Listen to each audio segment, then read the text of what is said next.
Howdy, my name is Cecilia Suknaic. I'm from Austin, Texas. I'm a current candidate in the Southwestern Texas Synod, and this is my Fun for Leaders video essay.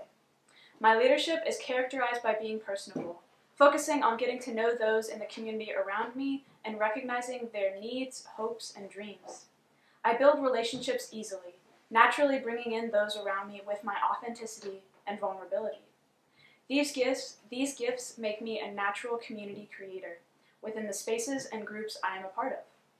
Throughout my years in undergrad at Texas A&M, I have used my gifts serving as a leader in a variety of spaces, 2 of which being a resident advisor on campus for a year, and for 3 years as a leader in the campus ministry I have been a part of. In both settings, which consist of groups that meet regularly with one another, I brought individuals from a variety of background and experiences together into a space to connect.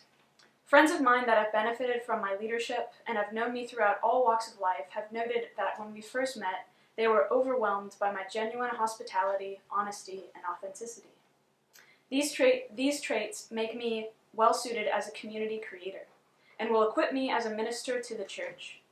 I will rely on my natural talents as I seek to build relationships with those in the community around me, and as we become centered on God's love and the calling for us to love all people. It is no secret that people throughout the nation are seeking spaces of authenticity. Just look at the news, which is full of studies searching for answers to combat the crippling increase of loneliness and disconnectedness within the world. Quick fix tips to help build community in the workplace, the home, the school, and much more. Churches throughout time have served as spaces to build community, a beacon for individuals from all walks of life to come together, uniting in the love of God and the love of neighbor. But the relevance of the church has been decreasing in cultural importance, and in some places has even started looking like a space filled with quick fix solutions. What the church doesn't need is a 10-step curriculum to fix the laundry list of social and personal ills, but rather to circle back into the authenticity that God is calling us into and has been calling us to since the church of old. Currently and into the future, the church must become a voice of authenticity to combat loneliness, divisions, and isolation most people are feeling. The church needs to move from being a space for only some people to a space for all people.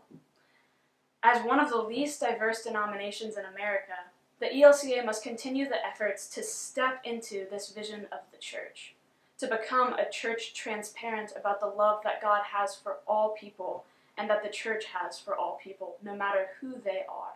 A church that equips its people to not simply be in community with one another, but to use that community as a beacon of love, support, and service to one another and to all we come across. That is the church of the future. The church the ELCA is already taking steps into to be. This vision of the church is something that I want to be a part of creating. My leadership qualities, such as being self-aware, personable, and a community creator, will help strengthen a church community so that it may use the transformative love of God to draw us closer into one another and to bask in the authenticity God is calling us to. As advances in technology and polarizing divisions continue to draw people away from one another, I believe that the church must be a harbor for authentic relationships so people can come together in love and live out the call that God has for all of us to love and serve. As church spaces fill with individuals who can be that love for one another, the love will turn outward, filling the community with the presence of God. As we are able to unite together as God's beloved, the church will be transformed and reawakened. Thank you.